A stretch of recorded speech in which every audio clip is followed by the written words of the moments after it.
New Trottland Yard, Case 1. Silver Cross and the Horror of Haunchington. The old unicorn stallion was tired of this by now. Some pony had set off the alarm in the morgue again, and he had a pretty good hunch on who it was. It was always the same. Whenever some pony died in Haunchington, some youngsters broke in there on a dare. Some ponies just didn't seem to respect the dead pony's right to rest in peace. Rain soaked his grey coat as he stumbled over the muddy paths of the graveyard. He was a caretaker here, and even though he was certain that he did his job right, his boss would blame him for this. Again. The last time something like this had happened, the three colts that had broken in there had drawn a moustache on the late mayor's muzzle and put a party hat on him. His relatives had almost caused a riot during the ceremony the next morning. Dead Lantern didn't want something like that to happen ever again, which was why he dragged his old bones through the rainy night. As the door to the morgue came into sight, he raised the lantern he was levitating by his side. The padlock on the steel door had been ripped off, together with a sizable chunk of the concrete wall it had been attached to. "Not satisfied with just breaking a window, are you? Come out, you little pair of sprites, so I can spank your flanks all the way to next Friday!" Lantern shouted into the darkness of the morgue as he approached the door. He never noticed the earth pony that was sneaking up behind him. The last thing he felt was a sharp pain in his head as the other stallion reared up and crushed it beneath its hooves. Another unicorn stallion came out of the darkness, floating a package of white clothes next to himself. He looked at the murdered caretaker and just grinned. Soon there would be many more like him. Soon the ponies at the Royal Academy would eat their own words, and he would get the recognition that he deserved.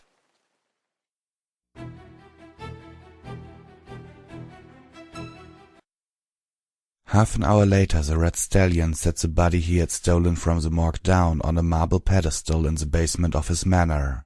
The failures of his experiments lay all around the ancient room, filling it with the sweet scent of rotting flesh. He didn't care about that one bit. All that mattered now was to get it right. This time it would work, he was sure of it. The unicorn's horn began to glow with a sinister green light as the thunderstorm continued to rage on outside. The massive rain was slowly seeping into the ritual chamber, and the murky water already reached up all the way to his pastern as he let go of the magic on his horn. It enveloped the body of Sunshine Petal and slowly seeped into the dead mare. Panting hard, the stallion sat down on his haunches, hoping that he had gotten it right this time. Minutes passed and nothing happened. Anger began to build up inside of him. Why? Why wouldn't it work? Why was death the final end? He had been so sure that he had found the right combination of spells to bring back a dead pony, so why didn't it? The clothes in which Sunshine had been wrapped started to move slowly. The mare didn't speak, nor did she groan as she slowly freed herself from the white linen. She slipped from the pedestal and stood on her hooves, looking around the partially flooded chamber out of her soulless eyes.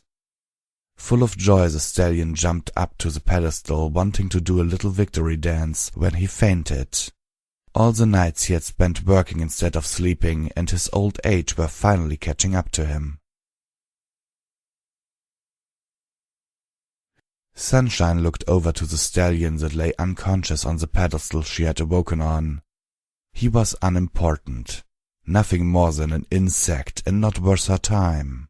Her heart, although not beating, was burning with desire. She had to kill. She had to kill some pony, but who? Then it came to her, and the mare started to gallop out of the basement. Golden Saddle could feel her husband steer in the bed next to her. Both of them found it hard to sleep, since tomorrow would be the funeral of their oldest daughter, Sunshine Petal. Turning over to him, she put one of her forelegs around the Pegasus stallion. "Can't sleep either, honey," she whispered, as not to wake up the foals next door. The blue stallion looked into his lover's puffy eyes and shook his head. "No, I just can't stop thinking about her. I I think I'll go downstairs and get a drink. Maybe that will help me sleep. Want one too? I don't think so. It's bad enough that we have to bury her. I don't want to do it with a hangover. The beige unicorn mare replied, turning over again. Swiftfeather stood up and trotted downstairs, taking a peek into his foal's room on the way. Both of them were fast asleep, but he knew that they were missing their big sister very much. Just as he wanted to pick up one of the bottles of booze in his mouth, the lightning outside illuminated a pony standing in front of the back door. At first he had thought it had been his imagination, or maybe it was a sleep deprivation. A combination of both? It didn't matter as he opened the door to see if he was hallucinating. He wasn't. There, drenched by the rain and muddy from her gallop through the fields, stood his daughter. Sunshine Petal looked at him out of her dead eyes, no hint of emotion on her face. Nonetheless, Swift couldn't help himself. He caught his daughter's neck in a tight embrace, pulling her into the kitchen in the process. Tears were running down his cheeks as he wanted to call out for his wife to come downstairs as well, but his voice never came out. A green glow surrounded his throat as Sunshine started to choke him with her magic. He let her go, staring at his daughter in disbelief while he stumbled backwards. A few seconds later, his world went dark. The undead unicorn mare let go of the stallion the moment he stopped struggling, taking one of the knives from a drawer and floating it next to her. She completely ignored the faint rising and lowering of the Pegasus's chest as she made her way upstairs.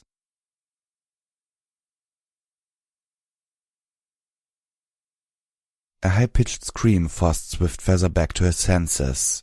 His head hurt, and he fought for every breath as he remembered what had happened. The scream came again, and his blood froze in his veins as it was accompanied by a dull thud from upstairs. "The children!" he shouted, grabbing a hatchet from the counter and rushing upstairs.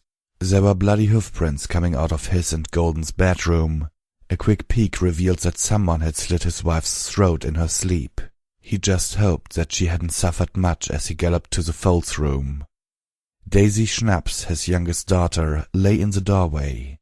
Her neck was twisted in an unnatural angle, making it quite obvious that something had broken her neck. Further in, he spotted Sunshine Petal. The yellow unicorn mare was holding her younger brother in her telekinetic grip, while the little colt was beating his wings in a desperate attempt to fly away. Rage overtook the stallion as he charged his oldest daughter, causing her to lose focus on her magic. Rambler fell to the ground, coughing, while his father struggled with his older sister. The young colt watched in terror as his father brought down the hatchet he had in his mouth again and again on Sunshine's head. His father didn't stop until there was barely anything left of his sister's head, and she had long stopped fighting.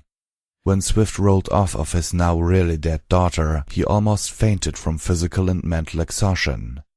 He had lost another child, his wife, and had put down this thing that had looked like his oldest daughter. It was just too much for him. Not even his son's cries could stop him from fainting now. The last thing he saw before he went out was the body of his daughter going up in blue flames.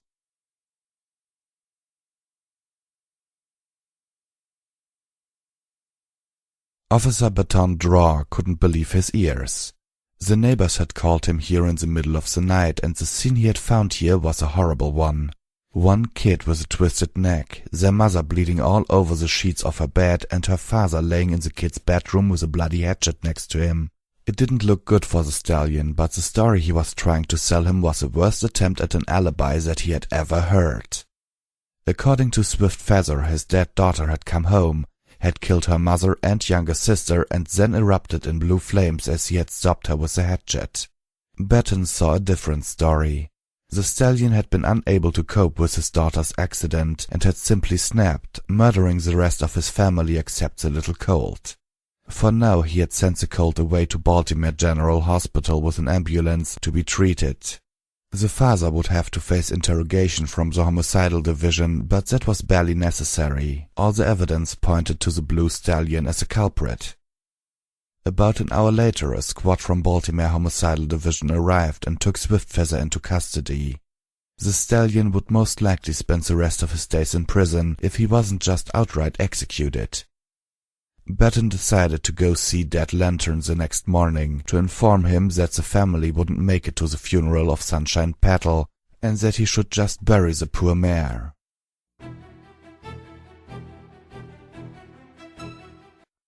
Three murders in one night. Even one was unusual for the small, sleepy town of Haunchington, but there he was, lying in his own blood.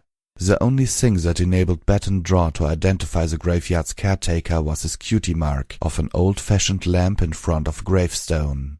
His friend's head was completely crushed, leaving only a bloody stump on his neck. Whoever had done this must have possessed strength equal to the legendary alicorns to cause damage like this. What worried him even more was that the body of Sunshine Petal was nowhere to be found. After getting back to his small office, he called a few colleagues of his in the surrounding villages. Several of them reported that there had been strange deaths in their area as well, and that the bodies had been stolen in the night before the funeral. None of them had reappeared, however. Only Sunshine.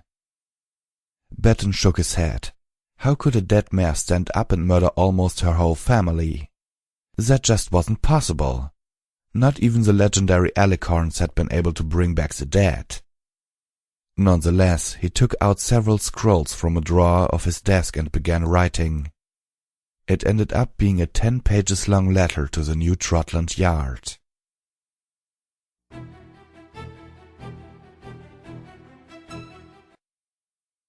Superintendent Gruff Tone looked over the mail his assistant had placed on his desk this morning.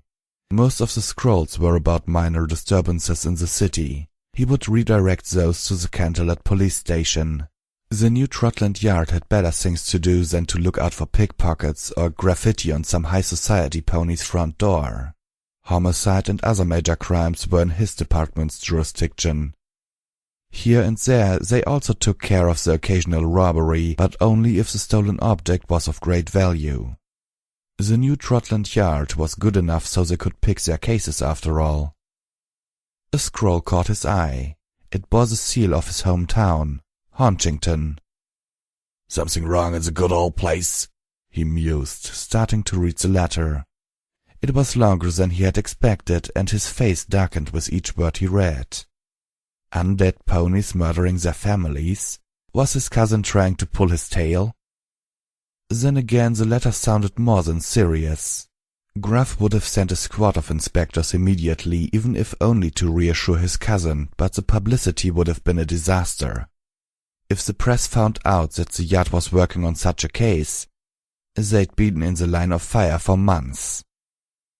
His gaze fell upon his inspector's personal files, and a grin formed on his face. There was one inspector that he could dispatch. A particular mare he had wanted to get rid of for some time now. If that zombie pony stuff was true, there might be a good chance that this slacker would be eaten. If it wasn't, then he could always deny having sent her on that mission, finally getting rid of her. For him, it was a win-win situation as he stood up, taking the scroll along in his magic.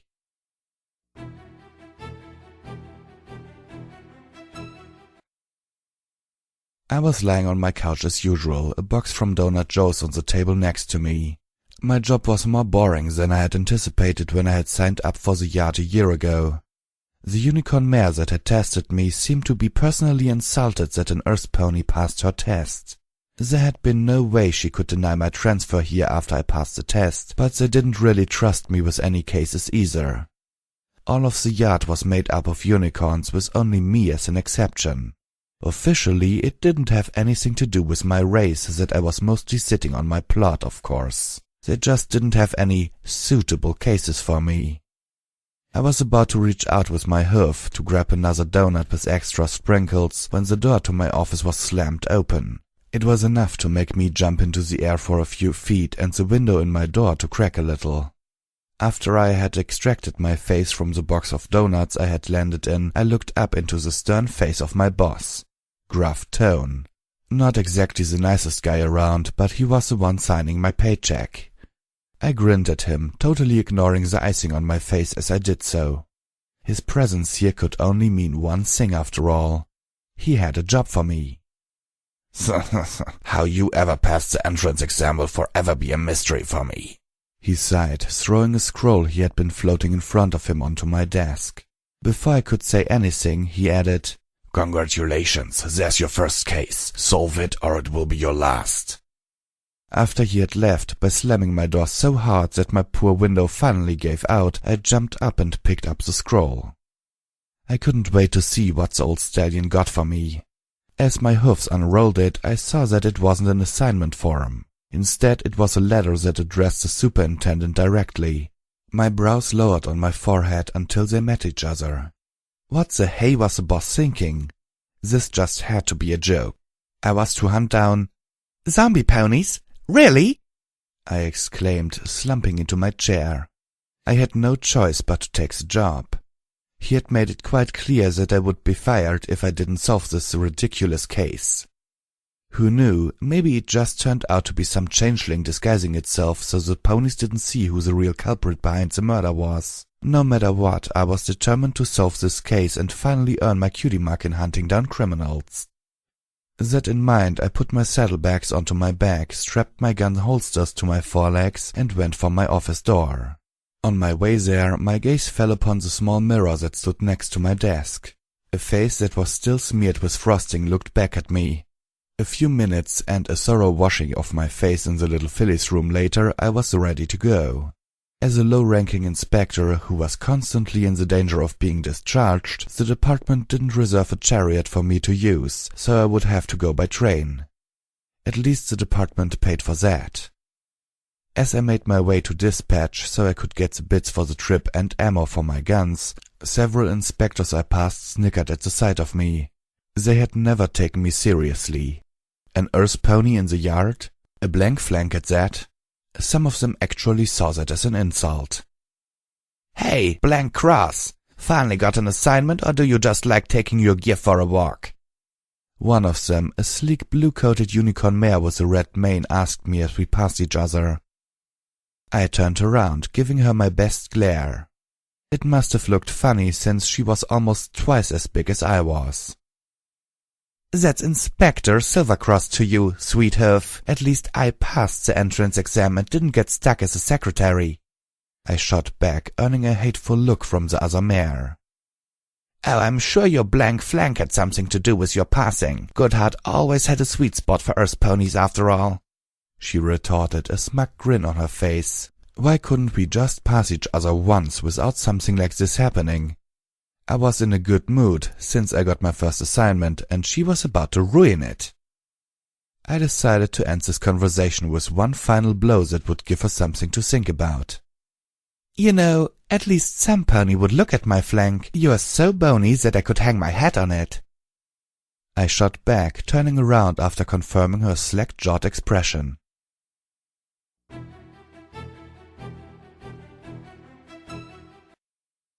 It was already evening when I was finally on my way to Haunchington.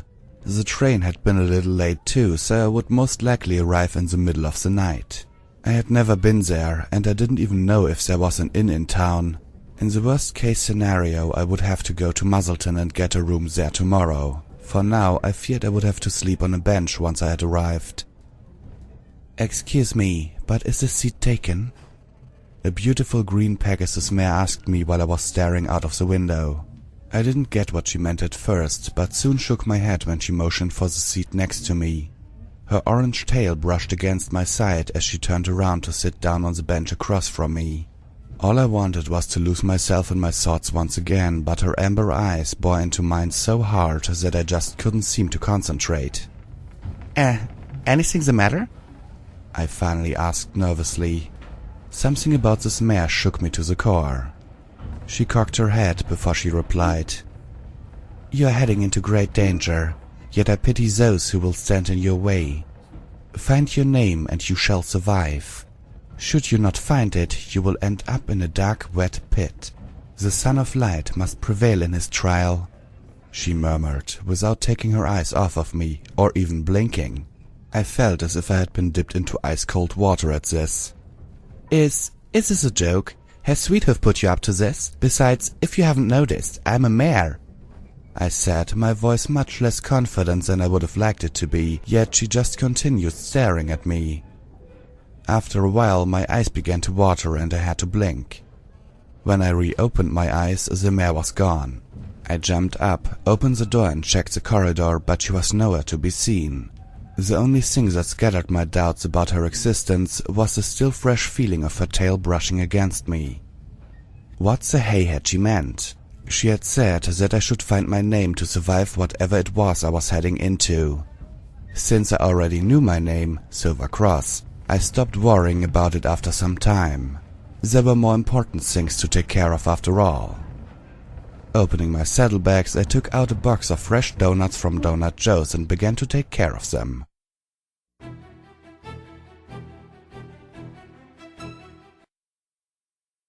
Horse apples! I exclaimed as I stood at Haunchington station. It was already past midnight and there wasn't any pony around whom I could ask for an inn. Even the station guard office was dark. I had grown up in a small town, but even our lazy station guard had a partner for the night shift. This was horrible. Picking my bag up with my muzzle, I trotted into the direction of the small town.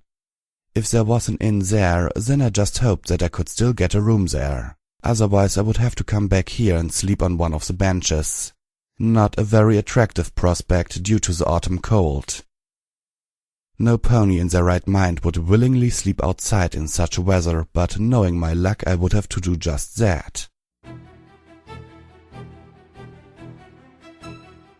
About 20 minutes after I had trotted into town, I sat in front of the door to the inn. The lights of the lower floor were still on, but the front door was locked. No wonder. These country ponies most likely still believed in Nightmare Moon. Determined not to sleep in this cold, I knocked on the door energetically. I heard a grumbling sound and hoofsteps approaching the door. A moment later, a weathered old stallion opened the door. His dark eyes looked like they had sunken into his skull, and his brown coat missed several patches of fur. "Yes, what do you want?" he asked, eyeing me from head to hoof. "Excuse me, sir, are you the proprietor of this fine establishment?" He burst into a fit of laughter as he opened the door to its full extent. "City pony, are ya? So, what do you want, missy?" I would like to know if you have a room I could rent for a few days." The stallion nodded, gesturing for me to come inside. "Sure, missy. Have 6 rooms right now. Not much business here anyways. Wanna have 2 beds, or would a double bed do?" he asked, looking at me with a dirty grin on his face. I didn't get what he meant at first, until I cocked my head to my right and collided with something hard. I had to admit that it smelled rather nice. Looking over at the object I had collided with, I spotted the mare from the train. I had accidentally headbutted her, but she didn't flinch. She only turned around to me, cocking her head at me. "Holy sweet Celestia!" I screamed as I realized that this mare had snuck up next to me without me noticing her. She just turned her attention back to the stallion, nodding and trotting inside, while I sat on my haunches, my heart racing 1,000,000 miles an hour. "I guess that means 2 rooms with single beds after all," the stallion said as he helped me back up to my hoofs. He sounded almost disappointed, as if he had expected some hot mare action later that night. Too bad I had to disappoint him on that account. All I wanted at that moment was to find out who that mare was and how she had come so close to me. The only problem with that being that she disappeared into her room as soon as she got the key and didn't answer when I knocked. As if my day hadn't been bad enough, the proprietor of the inn made me pay her bill as well.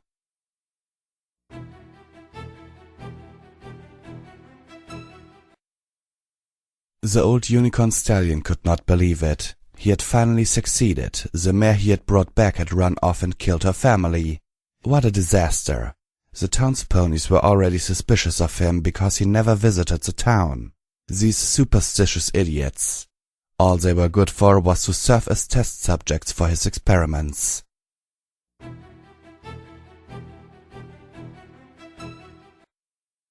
I sat at the breakfast table munching on some steamed broccoli when I overheard the proprietor of the inn speak to another unicorn stallion that had walked in just a few minutes ago. I'm usually not a mare that eavesdrops on another pony's conversation, but the first few words they spoke made my ears perk up. And I tell you, Swiftfeather has hung himself. That family's cursed, I tell you, cursed. The newcomer said frantically to his Earth pony friend. So what if he did? He probably just couldn't accept that he killed his wife and his kid. But what would really interest me is what made him do it. As far as I know, he loved his family more than his own life. You don't suppose? The professor? Could be. Bettendra told me earlier that the other villagers around here have reported stolen corpses as well. The only place from which you could reach all the other villages is Darkhorn Manor. I wonder if the old stallion has anything to do with it. Has Bettendra talked to him? Haven't seen that guy since he moved in there, the proprietor said while cleaning the counter. Are you insane? I bet everything I have that he has something to do with this. Say what you will, but I believe what Swift told Baton. Have never known the stallion to lie before. It was his daughter, Sunshine, that killed the two. After that, the Earth pony just laughed at his friend, ignoring most of what he was saying. I, on the other hoof, walked over to him after finishing my meal. Waiting for the mysterious mare from last night was useless, since the proprietor had told me she already left early this morning. It was time to do my job by trying to get some information on my case. Hey there, my name is Silver Cross. I'm interested in historic buildings, and I was wondering if you could tell me how I could get up to this manor on the hill. I asked, a big grin on my face. The stallion behind the bar had a point in regard of the disappeared corpses. If that professor was the only one who could comfortably reach the towns in which dead bodies had been stolen, he was the logical choice for my first stop. Hey, miss, Hardhammer's my name. I can only advise you not to go up there. If you value your life, that is. That professor is as creepy as Nightmare Moon's backside. I don't trust the old bucker, he explained, looking worried. So, I don't think he would have anything against me looking at his manor for a while. Besides, I bet he isn't that bad. Sounds to me as if he just wants to be left alone. The worst thing he can do is to tell me to buzz off, I replied, trying to sound as casual as possible. I didn't want to reveal that I was with the new Trottland yacht just yet. If you say so, miss. Word has it that he is some kind of dropout from Canterlot Magical Academy, and that he was kicked out since he studied changeling magic. That didn't sound good at all. Even though most changelings were now living amongst ponies peacefully, they had been known to practice dark magic before the war that had put an end to their empire. I was more than surprised that no pony seemed to have caught on to this. It was time to pay the constable of this sleepy little town a visit. I excused myself, still not knowing how I would get up to that hill, and made my way to the constable's office.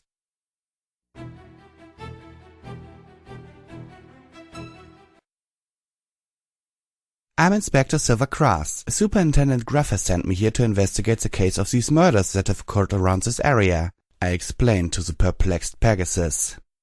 You pipsqueak are the inspector the yacht sent here? Oh, Twilight, what did I do to deserve this? He swore under his breath before looking at me again. I chose to ignore his comment about my size, since an argument about this would only hinder my efforts to get this case solved. To be precise, a dead stallion wouldn't have been able to answer my questions. It didn't stop a vein on my forehead to start pulsing visibly, though. Yes, I am the inspector, and I would like you to tell me what is going on here. I have heard that there are several corpses missing from the villages in this area, and that you have a professor who practiced changeling magic living nearby. Have you questioned him? Is he in custody? Okay, maybe I didn't stay as calm as would have been professional, but my size has always been a sore spot. The constable began to tell me about the murder and how he had seen it all. I had to agree that the case seemed waterproof, yet the complete disappearance of Sunshine Petal's corpse and the story her father told the constable made me think. I didn't believe in stories of the undead, no matter if they were about zombies, vampires, or other resurrected riffraff. Yet there was no other explanation. The professor could have something to do with it, and I was dead set to ask him some questions. It was hard to believe that the stallion had actually missed that connection. He claimed that all of this were mere rumors about a hard-working stallion. Your words in Celestia's ears, I thought as he informed me that there had been a new disappearance recently. A young Pegasus mare, only 16 years old, had vanished without a trace. Her name was Gearturn, apparently. The stallion fulfilled my request and provided me with a photograph of Gearturn. I just hoped that I wasn't too late.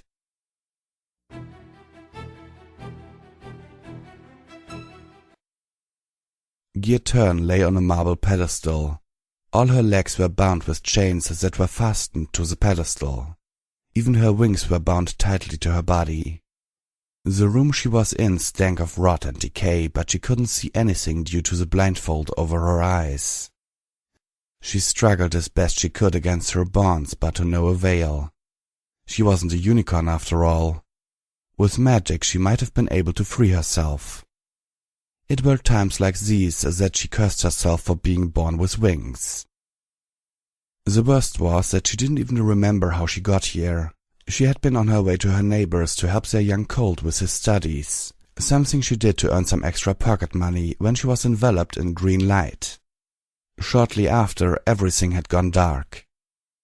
Gear could hear hoofsteps that came closer to her. The splish-splash on the wet ground was clearly audible. Her captor certainly made no attempt to approach her silently. She was terrified. Her best friend, Knife Wrench, had been raped a few years ago. Was she about to suffer the same fate? The young mare wasn't even able to scream when she felt a sharp pain penetrating her chest. She tried to struggle harder, but the chains holding her were just too strong. The blade slowly pushed in deeper into her body and finally reached her heart, and she gasped. Gear-Turn cried, sniffled, and tried to beg, but then her heart was impaled and her body fell limp. She didn't die instantly, but it didn't take long either. Her last thought before her eyes broke and her body started to go cold was, "Why?"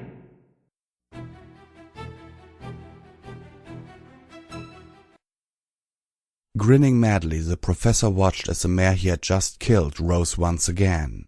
His spell was finally perfect. He could bring back the dead. Screw those ponies in Canterlot. With such an ability, he would be able to rule the whole world. This mare would go and kill even more ponies who would soon join his army. The numbskulls in Canterlot wouldn't be able to stop him. Their military would crumble beneath undead hoofs that were under his command.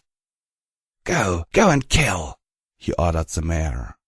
The creature that had once been known as Gear-Turn obliged gladly. Life had to be sought out and destroyed.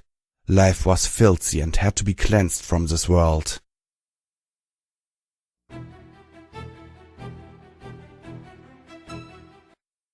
I trotted up the hill to Darkhorn Manor.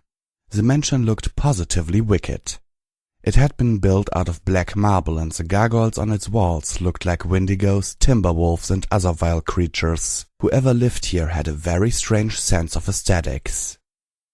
Suddenly a shadow fell over me from above. Since the sky had been clear just a few seconds ago, I looked up to see what it was. I still had to look for that missing Pegasus teenager after all. Maybe she had flown up here on a dare and was now on her way home? There was indeed a Pegasus mare above me, and it was, without a doubt, Gear-Turn. The only problem was that she was diving directly towards me, her hoofs outstretched. I jumped aside as she crashed where I had been standing just a moment ago. I went over to her, wanting to check if she was okay, when she suddenly kicked at me. The blow caught me straight in the face and I stumbled backwards. Before I could react, the mare slammed into me, knocking me over on my back.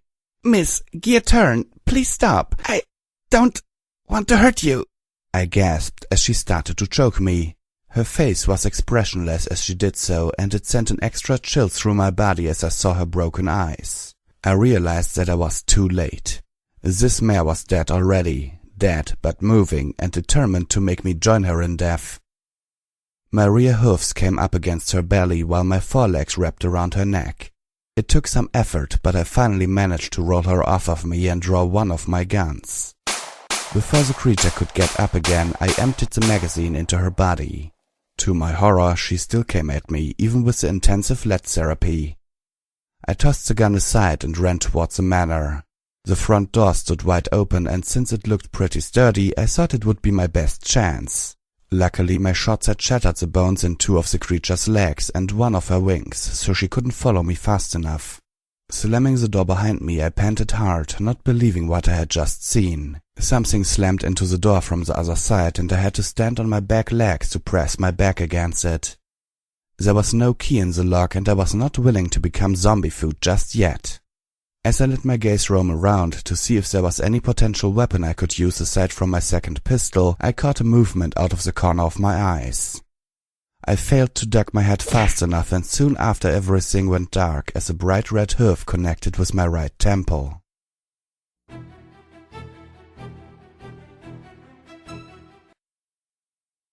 Whistleblower. The station guard of Haunchington sat at his desk with a cup of tea as he waited for the last train to pass through tonight. If it was on time, he would only have to keep going for about 10 minutes, then he could call it a night. Knock, knock, knock. The stallion jumped up in surprise. Who would be coming by at this time of night? Confused and a little irritated, the earth pony stood up and went over to the door. "This isn't a homeless shelter," he shouted angrily as he opened the door a crack. Just outside stood his daughter, gear turned, and she was covered in blood. The mare held her head low, hiding her eyes behind her blonde mane.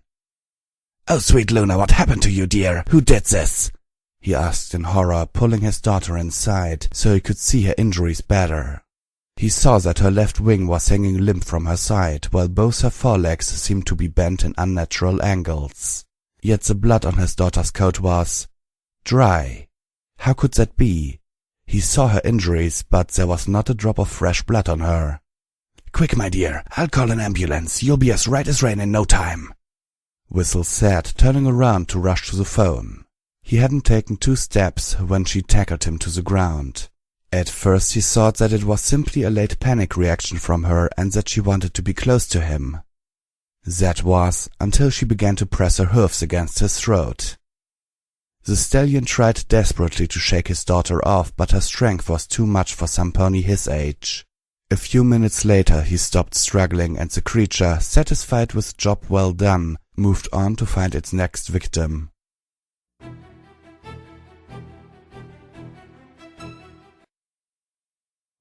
A minute after the creature had left the station, the last train of the day raced through.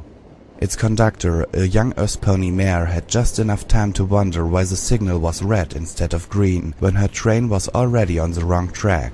She was still wondering what had just happened when the engine crashed into a long line of parked freight cars.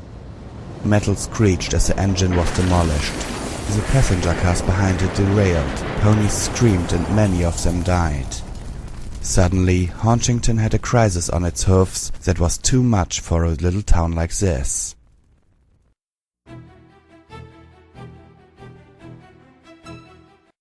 "Wake up, my little pony. You are in grave danger," an ethereal voice called out to me from the darkness. It was like a command that I could not refuse. I slowly came to, but kept my eyes closed. I lay on something soft and was reasonably comfortable, save for the fact that my head was ringing as if an Ursa Major had used me as a punching ball. I heard the voice of an old stallion who was talking to some pony else. Since the voice sounded pretty weak, I suspected that it had to be the other one that had knocked me out. "Do with her what you want, Pain Train, but please wait until I'm out of here. You know how much I hate to see how you relieve yourself. Kill her when you're done and don't fuck her body up too much. I would really like to add her to our little army. At this stage, every soldier counts. I'll go to the graveyard and wake up our friends." The old voice said, and I heard hoofsteps that got quieter with each step until there was the sound of a closing door. Whatever that pain train was about to do to me was about to happen, and with a name like that, I really didn't want to find out what it was. My eyes snapped open, and what I saw almost made my heart stop. Pain Train was a fitting name for the stallion. He was big, really big. He looked almost like that guy, Saddle Rager from the old Power Ponies comics, only that his coat was red. Looking down on him, I saw exactly what he had planned for me. Something that was almost as long as my entire body hang there, and I had no intention of letting him put that thing in me. It all happened in the fraction of a second. I rolled back to my hoofs, kicking the surprised stallion in the chin with my rear legs as I did so. Other than arousing him even more, there didn't seem to be any effect, however. There was no chance whatsoever that I could beat him in close combat. I needed my gun. A quick glance at my holsters revealed to me, however, that both of them were empty. "Horse apples!" I cursed, jumping to my right as an enormous stallion charged at me. He was faster than he had any right to be, and so he clipped me with his shoulder instead of crushing me outright. The blow sent me flying, and I landed in the glass front of a display case. Several zebra and changeling artifacts rained down on me as the shelves inside broke. The glass itself had left a nasty gash along my left side, causing me to wince in pain as I struggled to get to my hooves. He didn't give me a second chance to catch my breath. A massive hoof picked me up and threw me to the other side of the room. I almost fainted when I hit another display case. My body felt numb with pain, and it hurt to even take a deep breath. The only thing that kept me going was my earth pony stubbornness at that point. When I stood up this time, something fell to the ground in front of me. It was a silver cross that was attached to a leather string. There was no time to think as he charged at me once again. I grabbed the leather string in my mouth and swung the cross as hard as I could against the stallion's head. To my surprise, it knocked him into the far wall of the room. Several display cases shattered under his massive bulk, and he seemed to be dazed when he stood up. There was pure murder in his eyes as he charged at me again. I was still so amazed at what I had just done that I didn't react in time. Pain Train hit me like a freight train, almost crushing me against the wall. When he let go, I slid down the wall like a drop of water. I could taste blood in my mouth as I began to cough. The cross lay useless in my lap. The stallion's lustful grin widened as he saw the look of defeat on my face. I had never been a religious pony. It had been years since I had even attended a service, but right then and there I picked up the cross in my hooves. "Please, Celestia, help me!" I whimpered, my whole body aching as if every bone in it was broken to pieces. Suddenly, a blinding flash of sunlight erupted from the tip of the cross, burning its way through the stallion before me and into the far wall. The wooden wall caught fire instantly, and I felt myself engulfed in a globe of golden light. When I could see again, I felt better. There was still blood dripping out of my muzzle, but I didn't feel any pain. Only an intense heat that radiated throughout my body. I was also a few dozen feet away from Darkhorn Manor. The whole place was on fire, destroying whatever research this insane stallion had done in purifying flames. One of the only downpoints to this was that all my gear was still in there.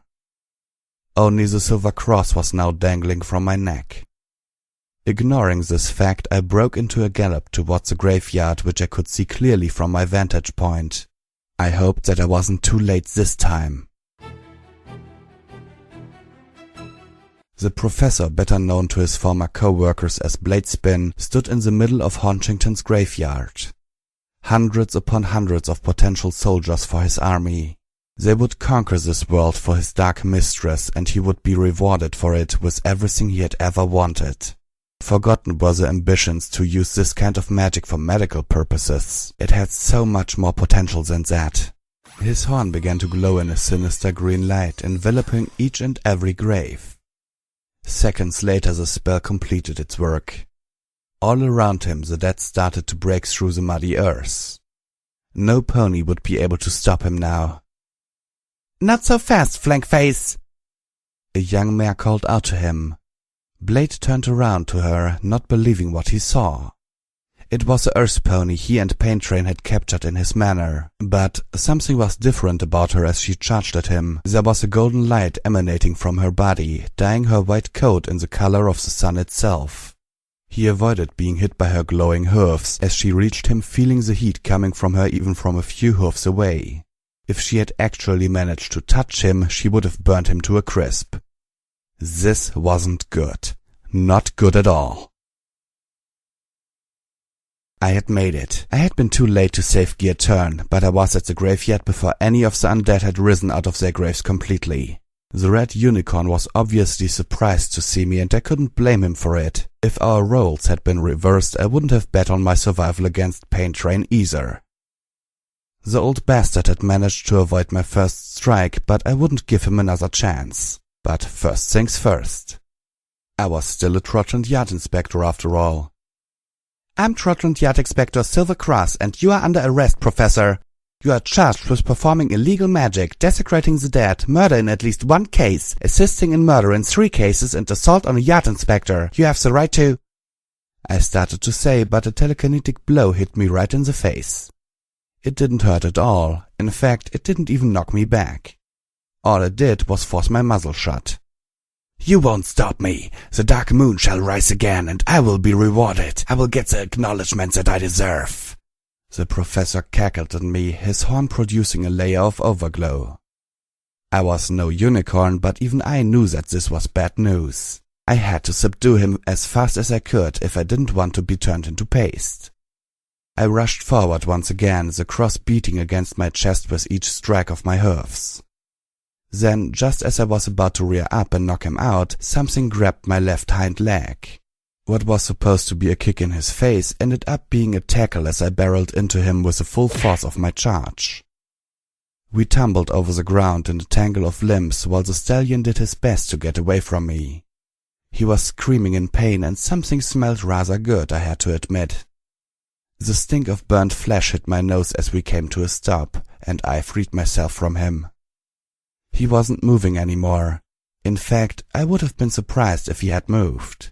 I could see his ribs through the charred remains of what had once been his hide, and his eyes seemed to have melted in their sockets. It was a gruesome sight. When I looked around, I saw that the corpses had stopped moving as well. Seems that the death of the caster actually interrupted the spell. Just as I wanted to take a step towards the charred corpse of the professor, I felt my right foreleg give out from under me. I face-planted into the mud, suddenly feeling every scratch and bruise on my body. The most painful one was a gash along my left side. What the buck was happening here? I had been feeling fine just seconds ago, and now I was weak again. The last thing I saw before I fainted once again was a familiar green Pegasus mare with an orange mane that smiled down on me. I woke up in Baltimore General Hospital, looking more like a mummy than like a pony. Everything except my right flank had been covered up in bandages. The boss was sitting next to my bed, looking as if he had seen a ghost. So you're finally awake, are ya? Congratulations on your first case, Silver Cross. 82 dead ponies, a destroyed passenger train, several demolished freight cars, a burnt-down mansion and a burnt culprit. Maybe I should have sent some pony with ya to watch your back, or to minimize the damage ya caused, he said with a hollow tone. I knew he was trying to be sarcastic, but I also knew that he had hoped to get rid of me on this mission, and that he was regretting that decision now. I think he wouldn't have forgiven himself if I had actually gotten myself killed, because he sent me out without backup. Thanks, boss, I mumbled through the bandages over my muzzle. He grinned a humorless grin at that and pointed at my right flank before he left. Oh, and congratulations on that too, Philly. You're finally a mare. He chuckled, and I tried to stretch my neck as far as I could to see what he meant. There, on the only part of me that was not covered in bandages, was a picture of the same silver cross that was now laying on my night table.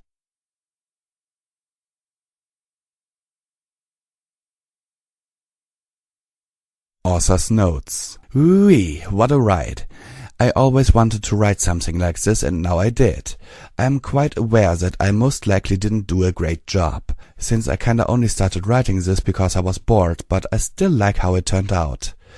If you find any mistakes in the text, please let me know. I read through it several times, but nobody is perfect, right? If you liked it, please leave a comment or favorite. You may also give it a positive vote if you like. In case you didn't like it, I would still like you to leave a comment, since I always try to improve my style. Sincerely yours, Visual Pony.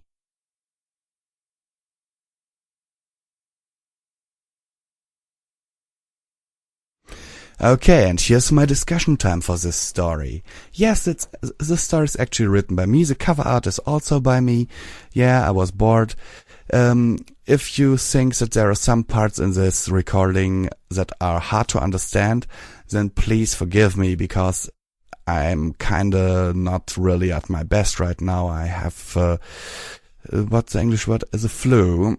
And this is the first recording I've actually done in a while. The Know Your Math stuff that I've released recently was stuff that I had pre-recorded and just had to do the audio editing with the effects. So please bear with me. This is the first recording I do in a week. And I'm still not fully recovered, but I wanted to see if I can do it. So yeah, hope you like it. And what do you think about the story? What do you think about Silver Cross being a blank flank and the only Earth pony in an otherwise completely unicorn organization? What do you think about her, investigation and about Pain Train, her dealings with Pain Train, how she, kinda incinerates him with that cross? Sincerely yours, Visual Pony, but I have to say something else because I wanted to do this. I have recently read a very good story and I want to recommend it to you. That story is, you all, or at least some of you, have listened to Fallout Equestria on my channel, and there is another story, a spin-off story, which is called Fallout Equestria Starlight, and I would like to recommend it to you. It's a really good thing. It has an Alicorn main character. It's a very interesting premise. I promise you won't regret it. It's a good story. It brings that Fallout Equestria feeling, you know what I mean? I'll leave the link in the description. Sincerely yours, Visual Pony, and see you next chapter.